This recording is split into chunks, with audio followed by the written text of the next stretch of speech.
समास नववा आत्मविवरण नाम. श्रीराम समर्थ. श्रीराम आत्मयास शरीर योग चिंता करणे नाही. शरीर योगी आत्मा जगे तो प्रगटची आहे. श्रीराम अन्नची खाईना तरी आत्मा कदापि चकेना. आत्मेविन चेतना देहाशी कैचा. श्रीराम प्रभू जाता निरर्थक उभयोगे कोणी येत कार्य चाले. श्रीराम देहाला नाही चेतना आत्म्यास पदार्थ उचलेना. स्वप्न भोजनी धरेना पोट पाळी. श्रीराम आत्मा स्वप्नावर स्थित जातो परंतु देहामध्ये असतो. दुसरेपणे प्राजवितो चमत्कार पहा. श्रीराम अंगरसे वाढे शरीर शरीर प्रमाणे विचार. वृद्धपणे तदनंतर द्रव्य देही खातो. आत्मा रडतो विस्मरणे शक्ती सांगतो. आत्मा जाई सावकाश वाढणे मोडणे आत्मयास निमस्त आहे. श्रीराम वाढणे मोडणे जाणे येणे सुख दुःख द्याचे कुणी. नाना प्रकारे भोगणे आत्मयास करे.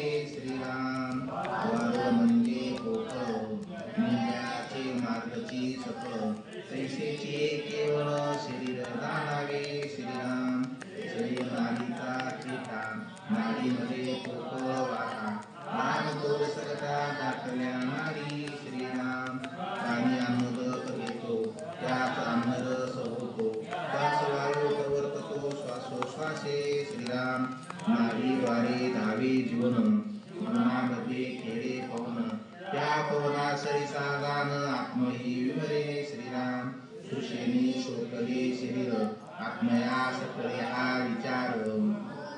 शरीर चालवी उदकाकडे. श्रीराम उलक मागे शब्द बोलवी मार्ग पाहून शरीर चालवी. शरीरावगेचे हलवी प्रसंगानुसार. श्रीराम सुधा लागते आईसे जाणतो मग त्याला उठवितो. आजच्या वाच्या बोलवितो ज्यासी त्यासी. श्रीराम बायकोन रत्नमणी झाले झाले हे सोहळे करून आणले. पायात वर्णी चालविले तातडी तातडी. श्रीराम त्यासी कापरावरी बैसले मिठी भरून कास पाहिले.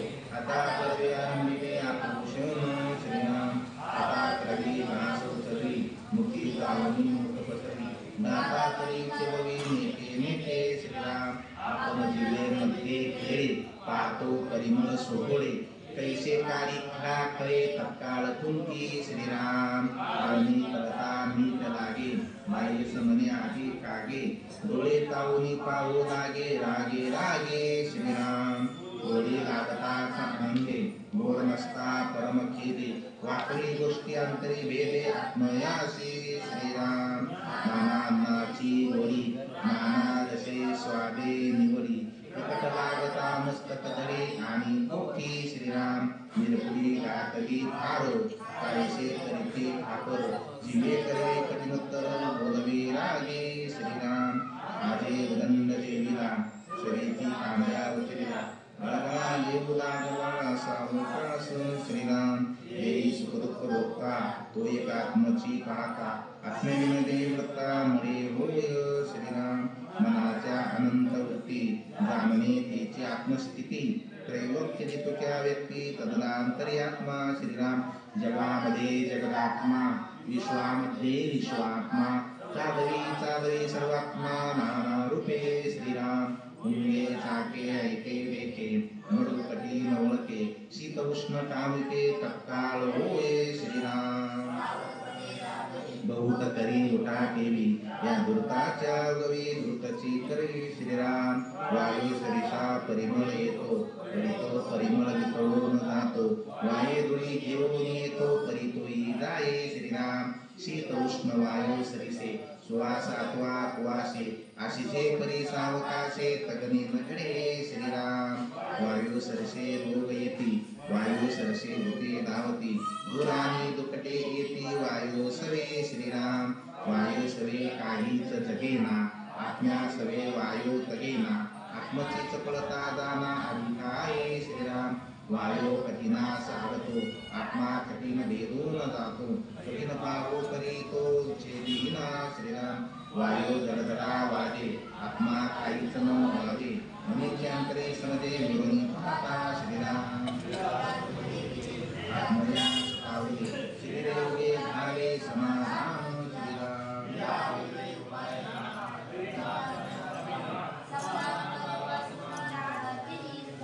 श्रीराम आत्म्याचे कौतुक पाहू जाता हे अनेक यावेळी आगमक आत्मयास होय श्रीराम एक असता उदम लागले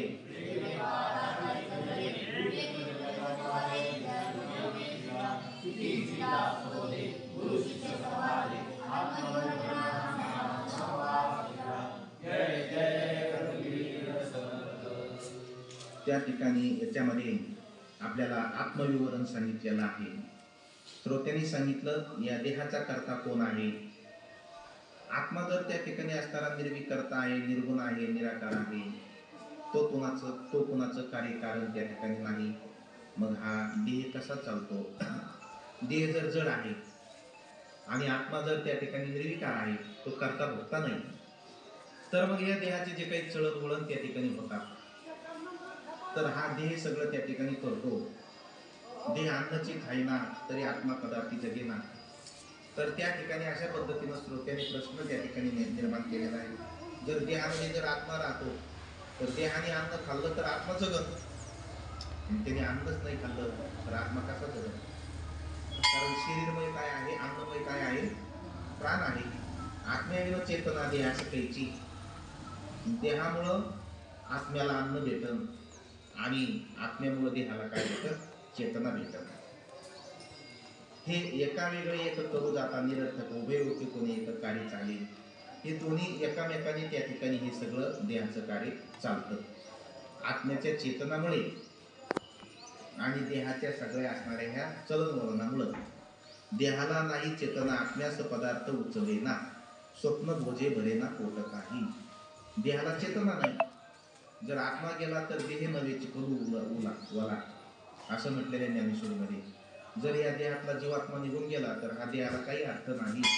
तो हालेना चालेना बोलेना श्वासोश्वास घेईना काहीच करेना. काय मेला का, मेला काही माहित नाही, पण असं काही करीत नाही. याचा अर्थ देहात काही अर्थ राहिला.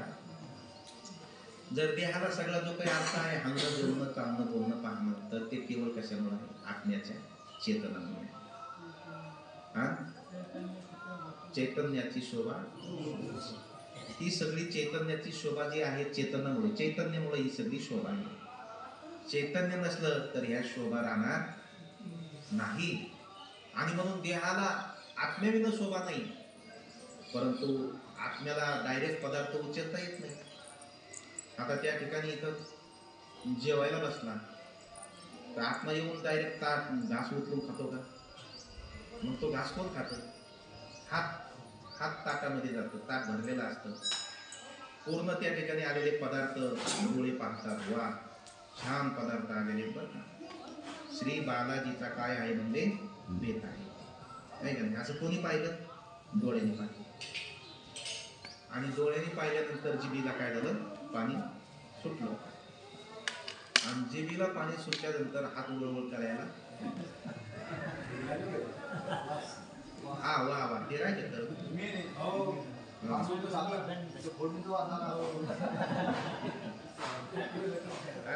फोडणीचा वास आला लगे, नाकाला वास आला त्या ठिकाणी. आणि मग शरीराला नाक घेऊन गेलं, पुढं पात्र आलं. डोळ्याने त्या ठिकाणी असणारे ते पात्र पाहिलं. आणि पाहिल्यानंतर त्या ठिकाणी आणि मग हाताला काय झालं, वळवळा सुटली, जिभेला पाणी सुटलं, हाताने घास उचलला तोंडात आणि त्या ठिकाणी दाताने चावला, जिभेने त्याचा रस बनवला आणि मग तो पोटात गेला. आणि मग जीवात्म्याला बरं वाटलं. त्याला पोटात गेल्यावर म्हणला बरं झालं बा, सकाळपासून काही नव्हतं, पण आता चांगला भेद झाला, दुनिया आबाद झाली. जेव्हा आबाद झाला की दुनिया आबाद झाली. तर त्या ठिकाणी असं म्हटलेलं आहे, हे जे कार्य होतंय दुईमुळे त्या ठिकाणी होतं. शरीर असणारं त्या ठिकाणी जड आहे, पण जड शरीराला चेतना देण्याचं काम कोण करीत असतं? आत्मा त्या ठिकाणी करीत असत. आणि म्हणून आत्म्याची चेतना आणि शरीराची क्रिया असं म्हणून देहाचं कार्य, असं म्हणून काय चालतं? देहाचं कार्य चालतं. डोळ्यांनी पाहतं, मनाने इच्छा निर्माण होते, मग त्या ठिकाणी ते मन पायाला आज्ञा करतात, चला पाऊले चालती पंथीची ही वाट, आहे का नाही? पंथीची वाट, भोजनाची वाट. तिथे गेल्यानंतर मग ते त्या सगळ्या अशा पद्धतीने. परंतु हे सगळं जे काही त्या ठिकाणी होतं, हे दोन्हीच्या येणी होतं. आत्मा अन्नरस वाढे शरीर, शरीर प्रमाणे विचार, वृद्धपणी तदनंतर दोन्ही लहानाळती. अन्नरसाने शरीर वाढतं, शरीराप्रमाणे त्या ठिकाणी विचार माणसाचे होत असतात. म्हणून भगवद्गीतेमध्ये सांगितलेलं आहे, जसं अन्न खाल्लं तसं आपलं शरीर, आपलं मन, आपलं अंतःकरण बनत असतं, आहे का नाही? काय त्या ठिकाणी असणारा श्लोक आहे तो, अन्नरसाप्रमाणे त्या ठिकाणी असणारा आपला देहाचा त्या ठिकाणी मन त्या ठिकाणी तयार होत असतं अन्न पद्धतीने. म्हणून अन्नरस शरीर वाढे, अन्नरसाने काय होत असतं? माणसाचं शरीर त्या ठिकाणी. सात्विक अन्न सेवन केलं तर सात्विक मन होईल, सात्विक विचार होतील. राजस अन्न सेवन केलं तर राजस होईल, आणि तामस अन्न सेवन केलं तर तामस विचार त्या ठिकाणी होत असतात. म्हणून अन्नरसाने आपलं अंतःकरण बनतं, मन बनतं, त्या पद्धतीनं आपल्या क्रिया त्या ठिकाणी होत असतात. आणि म्हणून आहार घेत असताना सात्विक आहार त्या ठिकाणी घेतला पाहिजे. तामस आहार म्हणजे अपयाचनी पाणी, खाद्याचनी भोजने, स्वैर स्त्री संविधाने होई सुख, त्याला तामस आहार म्हटलेले आहे. अखाद्य अपेय पेन, खाद्य खाणे त्या ठिकाणी तामस. राजस आहार म्हणजे त्या ठिकाणी असणार अत्यंत तिखट खाणं, खरड खाणं, त्या ठिकाणी तरतरीत खाणं, तरीच्या पार्ट्या करणं, त्या ठिकाणी अशा पद्धतीनं जो आहार आहे तो राजस. काका म्हणते ते आहार घेतल्यानंतर मग काही खरं नाही, घेत होता चेल झाडी होती. माणसं तरी मला मिळत लागत नव्हतं तरी नेमकं काय. एवढ्या पंक्ती तुला पाहिल्या कोण आणून दिला, तरीची पंगत कधी झाली नाही तिकडं. तिकडं म्हणजे श्रीखंडाची पंगत, बासुंदीची पंगत, तुमचं सगळं काय श्री बालाजीच्या पंक्ती तिकडं, तरीची पंगत काय असते?